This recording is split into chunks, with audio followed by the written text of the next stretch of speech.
Slovenski raziskovalci Društva za morske sesalce Morigenos so skupaj z italijanskimi kolegi dokumentirali doslej najdaljšo prepotovano razdaljo Prešerna. Seveda ne govorimo o največjem slovenskem pesniku, ampak o delfinu vrste Velika pliskavka, ki je ime po pesniku dobil zato, ker so ga v Tržaškem zalivu prvič opazili na Prešernov dan 8. februarja. Da je Prešeren rekorder, so ugotovili bolj kot ne po naključju. Avtor raziskave Tilengenov ga je namreč prepoznal po predavanju italijanske kolegice na znanstvenem srečanju. Bilo je čisto po naključju, sodeloval sem na enem spletnem sestanku, kjer sem sam imel predavanje in po mojem predavanju je imela predavanje še kolegica iz Italije, ki sicer do takrat nisem poznal. In na eni od fotografij, ki jih je prikazovala, ki sicer niso imele nič posebne veze, se pravi, bil en skupek fotografij in na eni od teh fotografij sem opazil znano plavut in kar nisem mogel verjeti. In ko smo res šli potem preveriti s temi kolegi natančno vse fotografije, smo ugotovili, da gre nedvomno za istega delfina. Prepoznali pa so ga po značilnih oznakah na plavutih. Tako, posamezne delfine prepoznavamo po naravnih oznakah na hrbtnih plavutih. Vsak delfin ima razne kombinacije zarez, poškodb, brazgotin, ki nastanejo v njihovih medsebojnih interakcijah in potem mi lahko dejansko delfine prepoznavamo in ločimo med seboj in na ta način smo tudi tega delfina prepoznali in potem ugotovili, da je moral dejansko narediti vso to pot. Tako so ugotovili, da je Prešeren priplavil iz Tirenskega morja več kot 1000 km od Pirana. Kmalu pa je sledilo še večje presenečenje. Namreč, po objavi izsledkov na mednarodni konferenci so se oglasili raziskovalci, ki delajo v Ligurskem morju in so Prešerna opazili tudi sami, 6 mesecev potem, ko je bil opažen v Piranu. Kar pomeni, da je Prešeren tokrat priplavil najmanj 2053 km, doslej najdaljšo zabeleženo pot pri tej vrsti delfina. Ampak zakaj je to pomembno? To je pomembno predvsem z tega vidika, ker malce spremeni oziroma nadgradi naše poznavanje te vrste. Načeloma to vrsto obravnavamo kot razmeroma sedentarno, stacionarno oziroma rezidentno, kar v mnogih primerih oziroma v večini drži, ampak to vrstni izsledki kažejo, da so te živali vseeno bolj mobilne, kot smo doslej mislili, kar ima potem vpliv seveda na povezanost med populacijami, na genski pretok, na strukturiranost populacij, kar je izrednega pomena za njihovo varstvo in prav tako tudi kaže na pomen mednarodnega sodelovanja pri varstvu teh vrst. Svojega delfina pa lahko tudi posvojite. Posvojitev delfina je ena izmed naših kampanj Društva Morigenos, kjer lahko dejansko vsak posameznik simbolično posvoji enega od delfinov, ki jih poznamo v Slovenskem morju oziroma Tržaškem zalivu. Seveda to ne pomeni, da ga odnese domov v banjo. Gre za simbolično posvojitev, s katero dejansko lahko spremljate življenje teh delfinov pri nas in hkrati podprete naša prizadevanja za njihovo boljše poznavanje in za njihovo varstvo in za varstvo njihovega okolja. Sicer Društvo Morigenos delfine na tem območju preučuje že 20 let. V tem času pa so identificirali preko 400 osebkov, od tega jih približno 150 na tem območju živi stalno.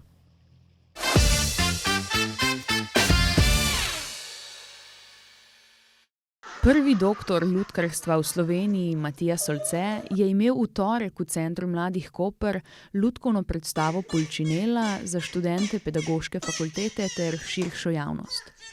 Poleg tega je tudi glasbenik, igralec, režiser, lutkovni profesor, organizator festivalov in aktivist.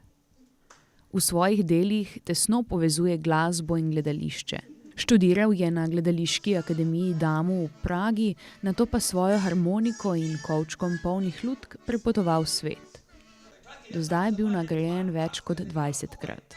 Pravi, da je lutkovno gledališče prihodnosti. Zato, ker se odvija v času, največji vzpon v času kriz. Zato, ker takrat se lahko igra v stanovanjih, takrat se lahko igra zunaj na ulici, takrat se lahko igra na avtobusih in takrat se igra pač mogoče tako, kot se je igral recimo na koncu 19. stoletja, takrat, ko je lutkovno doživelo eden od vzponov, ker pač ni bilo zadosti igralcev. Zato, ker danes vse sprejemamo čez telo, skozi telo, vsi vidimo naše izraze in to, in po moje je to zelo na prvo žogo, ne. Lutkovno ima ful možnosti drugih, ne, pač. In ti lahko narediš tako mini predstavico samo s tem mikrofončkom tukaj, ne bom zdaj pokazal. Lahko pa pač narediš ogromno predstavo z kiti, ki plavajo pač po odru oziroma s 100 plesalci oziroma tako, ko sem jaz delal Mojster in Margareto isto, s policijskim orkestrom, partizanskim orkestrom, Janijem Kovačičem in tako naprej, pač totalna štala. Ne? Drugi razlog pa predvsem to, ker lutkovno gledališče že v osnovi funkcionira ironično, že v osnovi funkcionira s parafrazami. Če mi jaz tlele govoril, a ne, kako je? kaj ti govoriš? Skratka, je že v osnovi to v bistvu že igra. A ne? Tako je zaradi tega, po moje, ker deluje ironično, deluje tudi kontra oblast, deluje pač kontra vsak mainstream in zato je v končni fazi to v bistvu subkultura in bi moral biti že v osnovi subkultura in zaradi tega je najboljši za kritiziranje medijev, za kritiziranje oblasti in v končni fazi, da oblast izvržemo oziroma odvržemo iz prestola. Navdušenost nad lutkami je prevzel od staršev lutkarjev, nato pa prek študija ugotovil, da ga zanima animacijska plat lutkarstva. Osredotoča se predvsem na materiale in objekte, kar vidi okoli sebe, reciklira in uporabi. V vsakem momentu se lahko iz tegale spremeni v roko. A ne? In v bistvu to, da se v vsakem momentu lahko zadeva spremeni, to se mi zdi dosti boljše, kot to, če imaš na odru enega igralca, ki je stalno tam in stalno igra unga. Uno postavo iz une drame, točno določene. Skratka, nič ni določeno, nič ni karakterizirano, vse se lahko odtuji.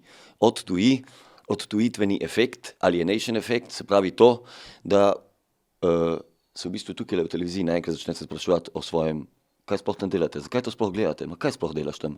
Skratka, in potem smo pa spet nazaj tukaj. Odtujitveni efekt je v bistvu to, da daš gledalcu eno žlepo, da se zbudi. Izredna profesorica Jelena Siter-Cvetko, ki v tem semestru študente predšolske vzgoje uči lutke, gledališče in film, je tudi sama lutkarica in režiserka z lastnim gledališčem. Študentom je želela predstaviti nekoga, ki bo na najboljši način predstavil žlahtnost, širino in angažiranost lutke. Mislim, da je to za bodoče vzgojitelje zelo pomembna reč.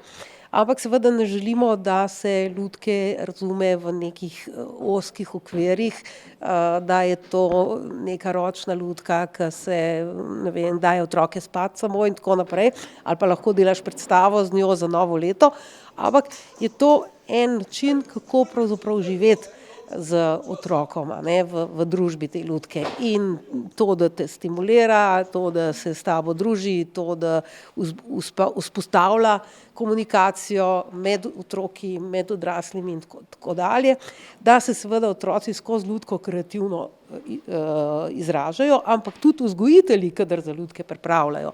Svoje vtise o predstavi nam je zaupal študent predšolske vzgoje, ki je bil poleg ostalih študentov zelo navdušen. Predstava je bila taka dinamična, zanimiva.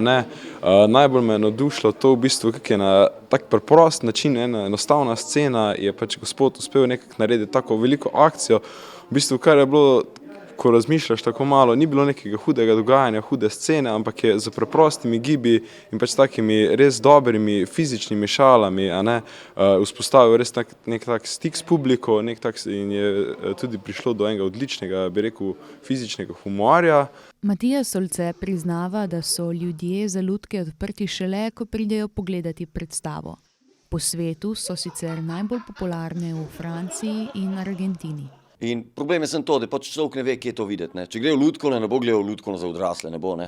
Če gre v dramo, tudi ne bo šlo to gledati. Če v mladinsko, tudi ne. Mogoče v kakšnem GT22 v Mariboru, drugače pa nimamo neke scene. Tako je tudi moj cilj v življenju, da bi tle eno sceno začel, samo očitno mi še ni ratalo, zato ker mi ljudje ne zaupajo, zato ker se me bojijo.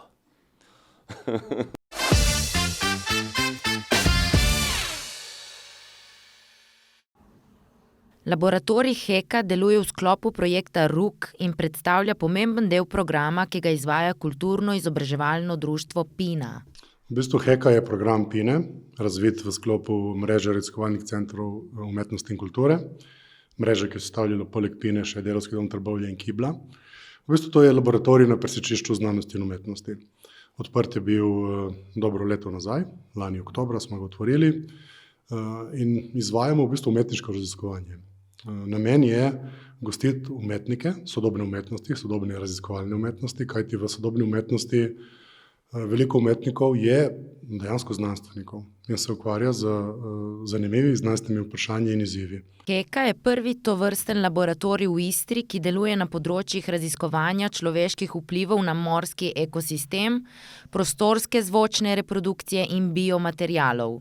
V sodelovanju s Srednjo tehnično šolo Koper se v laboratoriju izvajajo tudi laboratorijske vaje izobraževalnega programa tehnik mehatronike.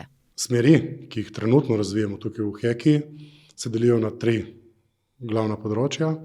Eno je človeški učinek na morje in na podvodni ekosistem.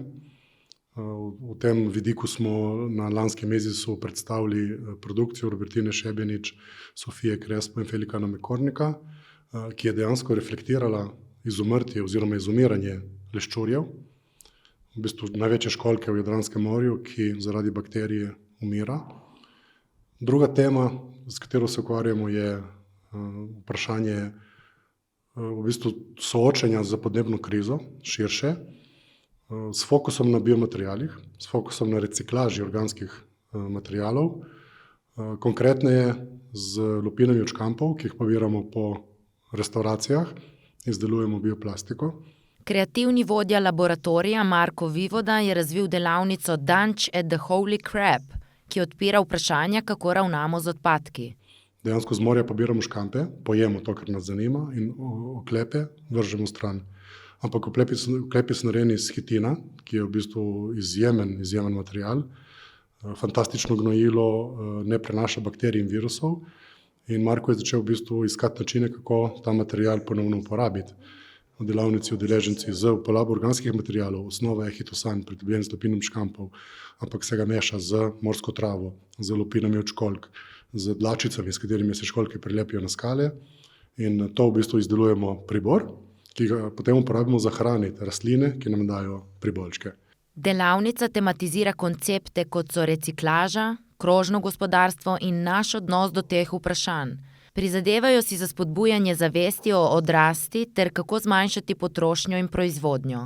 Kajti, kar si ne želimo, in to smo tudi poudarjali na Expoju januarja, ko smo bili povabljeni v Dubaj predstavljati te biomateriale, da si ne želimo in ne predstavljamo sveta, ki bi gojili škampe za pridobivati plastiko. Tretja tema, s katero se ukvarjajo v laboratoriju Heka, je prostorski zvok. To področje je še dokaj nedefinirano in nudi veliko prostora za eksperimentiranje. V prostorih laboratorija so postavili ambiosonični studio, v katerem so zvočniki postavljeni na 2 različna nivoja, skozi katera se razprši zvok. So my name is Mauricio Valdez. Thank you for the interview. This is the sound studio in Heka Lab, where we have 3 different forms of sound positioning with speakers. So everything here is designed so there is a production area, also reproduction, so you can come to listen sound and to export, to master your tracks. So people who have different ideas about how the sound can be positioning in the space and use it as an expressive tool, we're trying to bring them in so we can develop technologies for their ideas and also to export them in binaural, which is for headphones. This is one of the main goals that we have. Z različnimi partnerji, med njimi tudi Sony International, na teh področjih razvijajo najsodobnejše poglede tehnologije, ki se ukvarja z zrakom. Zvok pa je navsezadnje vibracija zraka. In skupaj s Sonyjem in z ostalimi partnerji bomo reflektirali to v bistvu next frontier v tehnološkem razvoju zvoka in zvočne produkcije, ki je prostorski zvok. Poleg tega izvajajo tudi delavnice, kjer poučujejo o glasbeni tehnologiji, ker veliko ljudi, ki pride v studio predstaviti svoje ideje, nima ozadja in osnov iz tega področja. Education. So we're giving workshops and we're trying to bring anyone who has ideas or don't know about these technologies, trying to encourage them to use them and explore them as a tool for also diversification. The music careers are very specific, and we think that these kind of studios can bring a new professional field for young musicians and sound artists mainly. Osnovno poslanstvo laboratorija je vzpostaviti zavest, da imajo tehnologija, umetnost in gospodarstvo učinek na posameznika in družbo, in ta področja približati tako družbi kot posamezniku.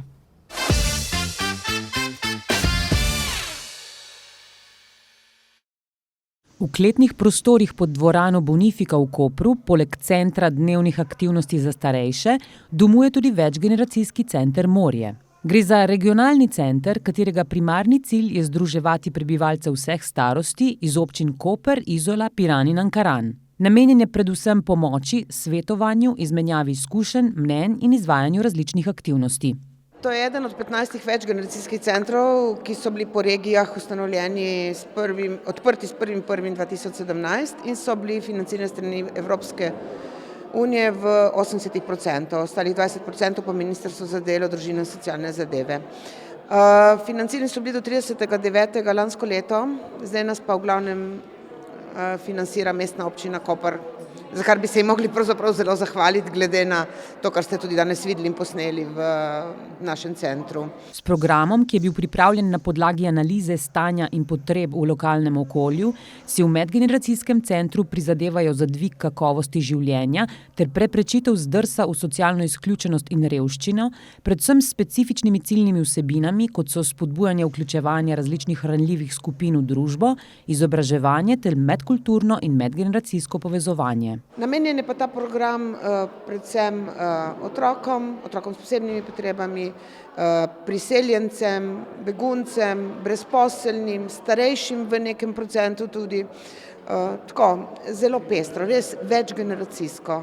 In seveda tudi pri nas je res poudarek tudi na temu, da se veliko naučijo, ampak tudi na druženju, da spoznavajo našo kulturo, zdaj ko smo malo več o slovenščini govorili, in da se lažje vključijo v naš vsakdan. To sta dva programa Zveze društev upokojencev. Oba sta v bistvu financirana strani Ministrstva za delo, s tem, da je Center dnevnih aktivnosti javni socialno-varstveni program, večgeneracijski center pa je spadal pod okrilje družine. To je taka majhna razlika, ampak programi so res drugačni, vsebinsko drugačni. V 6 letih se je v programe medgeneracijskega centra Morje vključilo okoli 5400 ljudi. Ti prihajajo na razne tečaje in delavnice. To je kar velika številka za Koper, V letošnjem letu pa več kot 500 novih. Na kakšen način pa ljudje zvejo za to? Imate kakšno mrežo informacijsko? V bistvu po 5 letih veliko je od ust do ust pri nas, absolutno, drugače pa jih obveščamo o vseh aktivnostih. Neki predavanje je bilo tudi, naprimer na Zavodu za poslovanje, v Luki se predstavimo, na fakultetah se predstavimo, tako da potem s tem najdemo in prostovoljce in pa tudi ljudi, te, ki pridejo na ta predavanja, v bistvu tudi lahko obvestijo njihove uporabnike, da to obstaja, Center za socialno delo nas relativno dobro pozna, naprimer. Tako da neki se jih tudi napoti. Tečaje in delavnice izvajajo zaposleni in prostovoljci. V letošnjem letu jim je pri izvedbi programov pomagalo 51 prostovoljcev, največ na področju učne pomoči, kjer veliko pomagajo študentje pedagoških znanosti.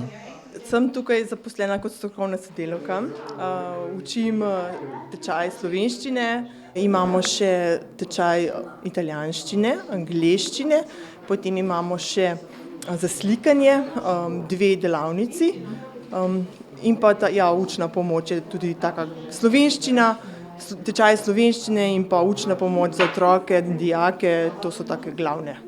Trenutno so najbolj obiskani njihovi brezplačni tečaji slovenščine, ki se jih udeležuje veliko število beguncev iz Ukrajine, pa tudi ostalih, ki iščejo pomoč pri integraciji v družbo v Sloveniji.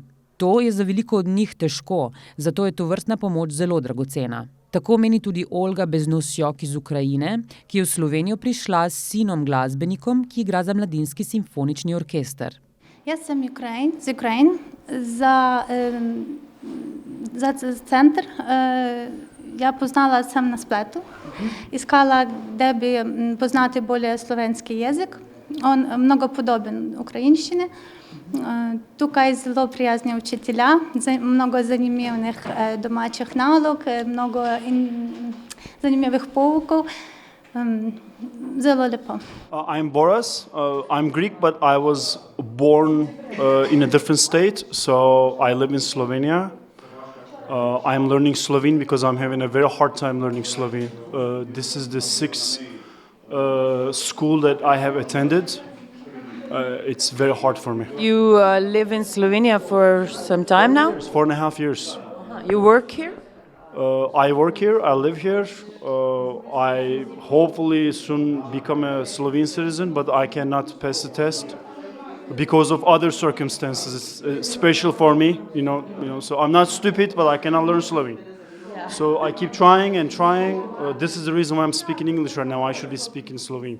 Srede so v medgeneracijskem centru zelo pestre. Poleg tečajev slovenščine dopoldan poteka še delavnica slikanja. Pravzaprav prihajamo za slikamo, Ni tečaj, ni tečaj, nego je tako, kdo ima rad slikarstvo, ne?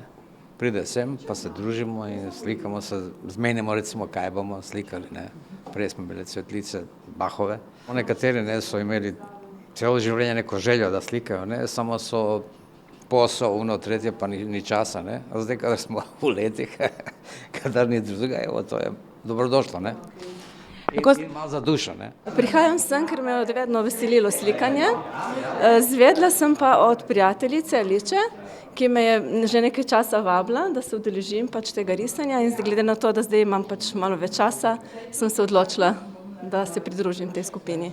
Ko se zaključi slikarska delavnica, prostor zavzame ekipa ženskih kuharic, ki se vsako sredo zberejo in v priročni kuhinji pričarajo okusen obrok. Tukaj se družimo enkrat na teden, imamo kuhinjo, se zmenimo, kaj skuhamo in nas veseli, da se zberemo, enkrat nas je več, enkrat manj. Skuhamo, kar skuhamo, tudi pojemo in se veselimo druženja. To se sami organizirate ali imate kakšnega vodja, ste vi vodja tega? Ne, tukaj so vodje, ki nam vodijo, nam pripravijo tudi, se zmenimo, kaj bomo kuhali cel mesec, Helena nam nabavi stvari in imamo različne hrane. In zdaj bomo tudi pekli biškote za otroke, ki bojo v varstvu, ko ne bo šole. Prihajam iz Kolombana, sem že prej hodila v drugo kuhnjo in zdaj me je Eda povabila. Sem že parkrat tukaj in pomagam, kaj sem bolj tako, no. Sem zelo vesela, se družim in komaj čakam, da pridem samo v sredo. Druženje, topel obrok, ustvarjanje in učenje novih veščin. Vse to je še posebej v teh mrzlih zimskih mesecih izjemnega pomena. Zato ne preseneča, da je medgeneracijski center najbolj obiskan prav v tem letnem času. Medgeneracijski center Morje ponuja prav to, prostor za srečevanja. Po odzivih udeležencev, zaposlenim in prostovoljcem to odlično uspeva.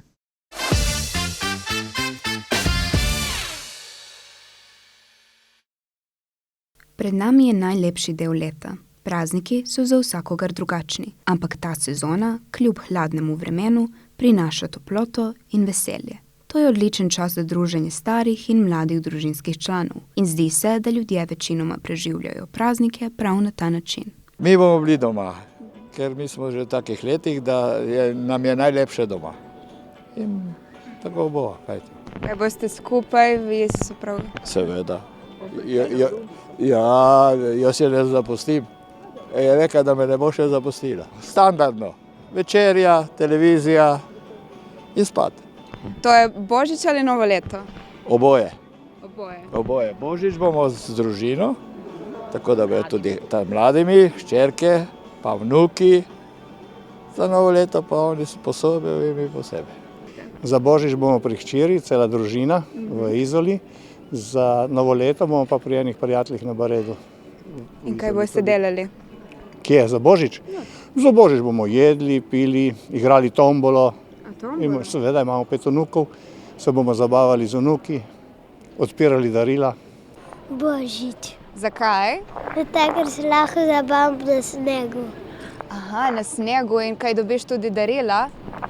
Ne, se lahko igram s snegom. Aha, to je najbolj pomembno. Ko me čakaš? Ja. Za študente, ki večinoma študirajo daleč od domačega kraja, so prazniki najboljši čas, da se vrnejo v toplino doma in preživijo nekaj dni s svojimi družinami. Bom doma ostal v Ljubljani. Zdaj sem malo na izletu tukaj v Kopru, tako da ne bom tle, ampak bom doma. Torej, Božič praznujete z družino? Ja, Božič vedno z družino, ampak je tako, ne. Če si zločene družine, imaš na večjih lokacijah pa Božič, tako da ni dolg čas. 2 Božiča, da? Ja, pa 2 darila. Ja, zanima me tudi, kaj Novo leto, kje boste to praznovali? V Ljubljani bom ostal, ne to tujino. Za Božič bomo doma z družino, Novo leto pa s prijatelji v domačem kraju. Kaj, greš domov za praznike? Ja, tukaj v bistvu sam študiram, tako da pol za praznike zdaj bomo imeli počitnice in bom doma. Bomo šli ven v mesto, ko bo v bistvu en band igral, tako da bomo tam pričakali Novo leto, pa najverjetneje kakšna privat žurka ali pa tako kaj, malo bolj natopel. Iz Bosne. Greš nazaj v Bosno? Ja, grem nazaj v Bosno nekje 10 dni in potem se vrnem nazaj v Slovenijo, ker započinjemo na nek način izpitno obdobje, ampak in novo študijsko leto na nek način. Obstaja veliko možnosti, kako preživeti božične in novoletne praznike. Na koncu pa ni pomembno, kako ali kje jih preživimo. Pomembno je le, da se sprostimo, obkroženi s tistimi, ki jih imamo radi. Za praznike bom najverjetneje doma v krogu najbližjih. Ne vem, zdi se mi, da je prav, da smo pač za najbližjimi, da se podružimo in tako. Novo leto mislim, da pač praznuje vsak, ker to je en začetek nekih novih 365 dni. Ne praznujem pa Božiča, ampak vsem, ki ga praznujejo, pa želim, da se imajo fajn in da ga preživijo v družbi svojih.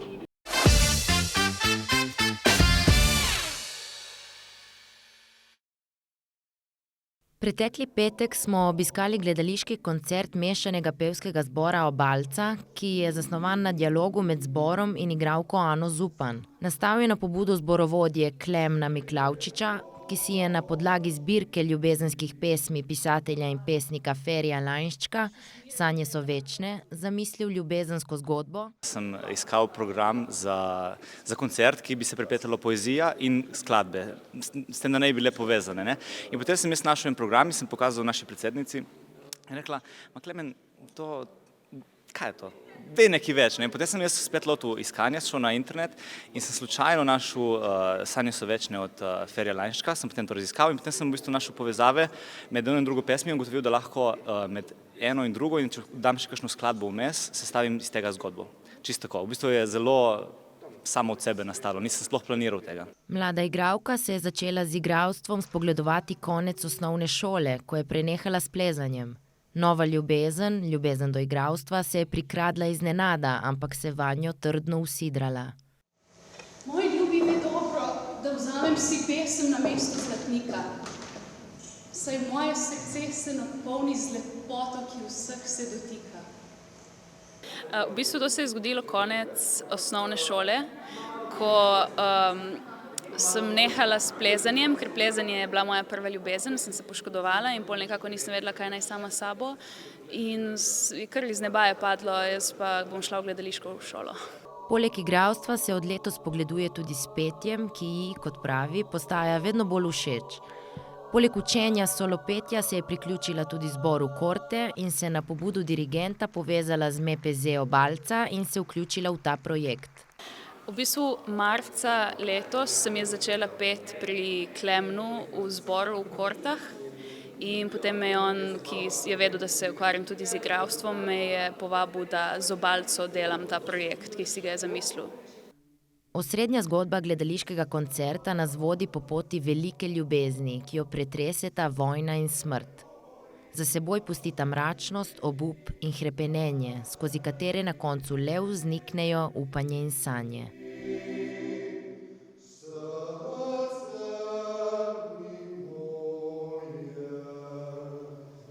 Da sanje so večne, ne? To naj bi bilo to, ne? Da tudi ko nam je najtežje, da so sanje tisto, ki nas ohranjajo pri življenju in da v bistvu na koncu ugotovimo, da imamo vsi zelo precej podobne sanje.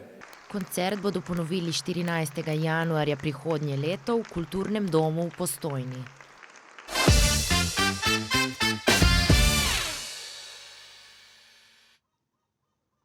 Ta teden smo se odpravili v Izolo in poklepetali z novopečenim mistrom Slovenije 2022. Moje ime je Al, star sem 19 let, prihajam iz Obale, natančneje iz Izole, kot že morda veste. Svoj čas običajno posvečam športu, šport me spremlja že iz samega otroštva. Sam misli, da je zmagal, ker kot sam pravi, je v tekmovanje vložil ogromno truda in energije. Zmaga ne bom rekel, da je bila popolnoma nepričakovana, ker kot že rečeno sem to vložil dosti truda in globoko v sebi sem vedel, da sem jaz tega zmožen. Skratka je prišlo do določenih dvomov, predvsem zaradi starosti. Eden izmed kriterijev mistra Slovenije je namreč to, da mora biti kandidat v 20 letih. Poleg tega pa mora biti še samozavesten, prijeten, bister, ambiciozen in marljiv. Tekom samega projekta mislim, da sem postal dosti bolj discipliniran in pa dosti bolj organiziran, zdaj bodi si glede šole, glede športa, v bistvu ti tekmovanje pomaga na splošno, iz tebe izvleče neko najboljšo različico in to ti pač vedno pride prav v življenju, bom rekel. Lepotno tekmovanje pa naj ne bi bil le klasičen lepotni izbor, saj temelji na podlagi številnih delavnic, s pomočjo katerih kandidati doživijo popolno izoblikovanje samih sebe. Imeli smo številne delavnice, torej tukaj bi izpostavil neurolingvistične delavnice, katere so mi bile tudi najbolj v pomoč, pod vodstvom Kristin Zadnikar. V bistvu pač gre se za samo prezentacijo samega posameznika, telesno govorico, skratka dosti uporabnih stvari. Potem sledile so podjetniške delavnice pod vodstvom Gašperja Tratnika, sledile so pa tudi delavnice pod vodstvom Sandre Pranjič, v bistvu ona nam je predstavila delavnice o brandingu, kjer smo se pač naučili tudi dosti o temu, da pač ti si sam svoj brand, zastopaš samega sebe, dosti nam je povedala o socialnih omrežjih. Zakaj lepotno tekmovanje ni le klasično tekmovanje, nam je razložil tudi sam mister Slovenije. Ker v bistvu ne gre zgolj za zunanjo lepoto, gre tudi za notranjo lepoto. In pač ja, nasplošno, ker se sama organizacija poslužuje k temu, da pač iz tebe izvleče neko najboljšo različico in verjamem, da tudi ostali kandidati so dosti odnesli od tekmovanja. Mislim, da je vsak na nek način zmagovalec. Med letošnjimi finalisti pa ni bilo pretirane konkurenčnosti in napetosti. Najtežje na celotnem tekmovanju, ne boste verjeli, je bil zadnji dan tekmovanja po prejemu naziva Mistra Slovenije, ker v bistvu smo se kandidati močno navezali en na drugega, smo postavili en dober prijateljski odnos. Novi mister Slovenije pa je že začel s pripravami, saj ga februarja čaka tekmovanje Mister Global. Zelo sem hvaležen Sebastianu Čuferju, to je v bistvu, on je v bistvu nosil naziv Mistra Slovenije minulo leto. On v bistvu si je vzel čas in ga posvetil meni, da seveda maksimalno izkoristiva čas, ki nam je dan do svetovnega izbora. Spisal mi je dieto in pa seveda vadbo. Vadbo imam tudi pod njegovim nadzorom, če pač kaj ne štima, da me pri tem seveda popraviti. Ne bo pa se osredotočil zgolj na fizično pripravljenost, saj bo veliko truda moral vložiti tudi v samo prezentacijo, ker se tudi na svetovnem izboru ne osredotočajo zgolj na lepoto.